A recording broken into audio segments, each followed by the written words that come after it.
Tuhan bersamamu. Dan bersama rohmu. Inilah Injil suci menurut Yohanes. Dimuliakanlah Tuhan. Sekali peristiwa Yesus pergi ke Bukit Zaitun. Pagi-pagi benar ia berada di bait Allah dan seluruh rakyat datang kepadanya. Ia duduk dan mengajar mereka. Maka ahli-ahli Taurat dan orang-orang Farisi membawa kepadanya seorang perempuan yang kedapatan berbuat zina. Mereka menempatkan perempuan itu di tengah-tengah lalu berkata kepada Yesus, "Rabi, perempuan ini tertangkap basah ketika ia sedang berbuat zina. Musa dalam hukum Taurat memerintahkan kita untuk melempari dengan batu perempuan-perempuan yang demikian. Apakah pendapatmu tentang hal ini?" Mereka mengatakan hal itu untuk mencobai Yesus, supaya mereka memperoleh sesuatu untuk menyalahkannya. Tetapi Yesus membungkuk lalu menulis di tanah dengan jarinya. Dan ketika mereka terus-menerus bertanya kepadanya, ia pun bangkit berdiri lalu berkata kepada mereka, "Barang siapa di antara kamu tidak berdosa, hendaklah ia yang pertama melemparkan batu kepada perempuan ini." Lalu Yesus membungkuk lagi dan menulis di tanah.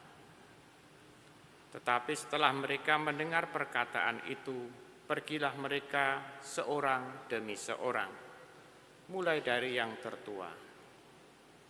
Akhirnya tinggallah Yesus seorang diri dengan perempuan itu yang tetap di tempatnya.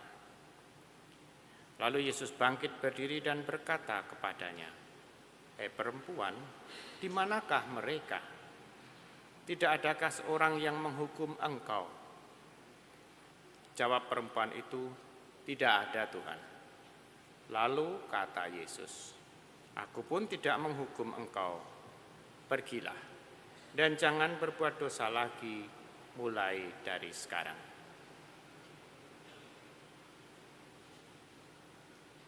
Demikianlah sabda Tuhan.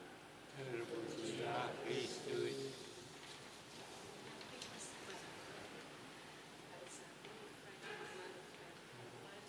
Bapak, Ibu, dan saudara-saudara yang terkasih, masa lalu memang seringkali membuat kita terikat, tidak bisa bergerak. Ada dua jenis masa lalu. Yang pertama, masa lalu yang begitu membuat kita putus asa, seperti perempuan yang tadi itu, masa lalunya kelam, dan itu membuat dia bisa merasa bersalah terus dan tidak lagi mempunyai masa depan karena pikirannya kepada masa lalu. Tetapi ada juga masa lalu yang begitu membanggakan dan diulang-ulang. Dulu zaman saya begini, tidak seperti itu. Paling gampang itu kalau bicara soal apa? Alumni sekolah. Wah, zaman saya tidak begini-begini, zaman saya dulu begitu-begitu. Akan selalu begitu. Saya juga kadang gitu. Masa lalu kami begitu hebat, tidak seperti sekarang.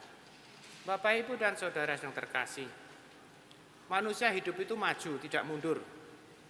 Maka setiap generasi, setiap zaman itu punya masanya sendiri, tidak akan pernah sama. Bapak, Ibu yang zaman sekarang, mau tidak mau harus belajar mengenai artificial intelligence, AI. Kenapa? Ini generasi sekarang seperti itu. Wow, zaman dulu ya begini. Itu zamannya Bapak Ibu. Zaman sekarang berbeda. Contoh yang menarik di Swedia. Bagaimana memaknai masa lalu untuk bekerja di masa kini.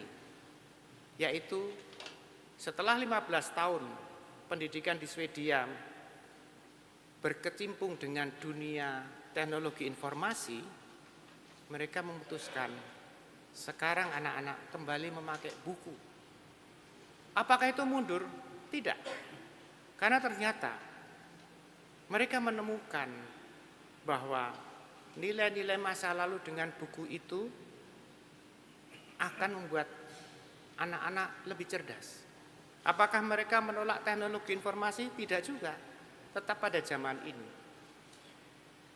Maka pada kesempatan ini saya mengajak memaknai masa lalu untuk maju di masa kini. Dalam bacaan pertama tadi, Allah mengingatkan begini, janganlah mengingat-ingat hal-hal yang dahulu, dan janganlah perhatikan hal-hal yang dari zaman purbakala. Lihat, aku hendak membuat segala sesuatu yang baru, yang sekarang sudah tumbuh. Sesuatu yang tumbuh. Masa depan itu tumbuh, bukan turun.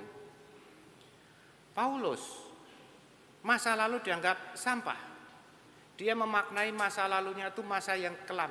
Maka masa sekarang tidak boleh sama seperti masa lalunya. Oleh karena dialah aku telah melepaskan semuanya itu dan menganggapnya sampah, supaya aku memperoleh Kristus. Dan Paulus itu seperti orang lari yang berkejar-kejaran. Aku melupakan apa yang telah di belakangku dan mengarahkan diri kepada apa yang di hadapanku dan berlari-lari kepada tujuan untuk memperoleh hadiah, yaitu panggilan surgawi dari Allah dalam Kristus Yesus. Apakah kita melihat bahwa perjalanan hidup kita itu seperti Paulus, berlari-lari menuju sesuatu hal yang baru, atau berlari-lari menuju ke masa lalu? Kalau kita berlari menuju masa lalu, kita tidak akan pernah berhasil. Kita akan selalu mundur dan selalu menyalahkan. Dalam bacaan Injil, apakah Yesus mengatakan hukum Taurat jelek? Tidak. Bahkan dalam beberapa kisah dalam Injil, Yesus mengatakan, satu iota pun tidak akan saya hapus. Barang siapa yang mengajarkan tidak seperti hukum Taurat, juga saya akan berada di tempat yang paling bawah. Yesus tidak meniadakan hukum Taurat, tetapi memperbaharuinya. Juga ketika ini marah dan sebagainya, Yesus memperbaharui. Bahkan tidak usah sampai membunuh. Begitu kamu marah pada saudaramu, kamu dihukum. Sesuatu hal yang baru. Yesus memaknai hukum yang lama bukan dengan meniadakan, tetapi dengan memperbaharui. Nah, pertanyaannya adalah, apakah kita bisa memperbarui hidup kita? Ataukah tenggelam ke masa lalu?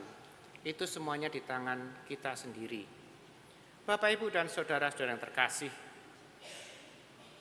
masa lalu memang perlu, tidak boleh dilupakan.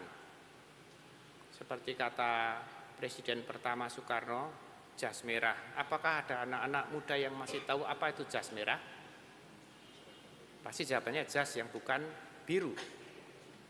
Jas merah adalah jangan sampai melupakan sejarah. Sejarah tidak bisa dilupakan, tidak boleh, tetapi dimaknai untuk maju ke depan. Dan di akhir khotbah saya kutip kata-kata Santo Agustinus. Orang-orang kudus punya masa lalunya, dan orang berdosa punya masa depannya. Kita semua punya masa depan.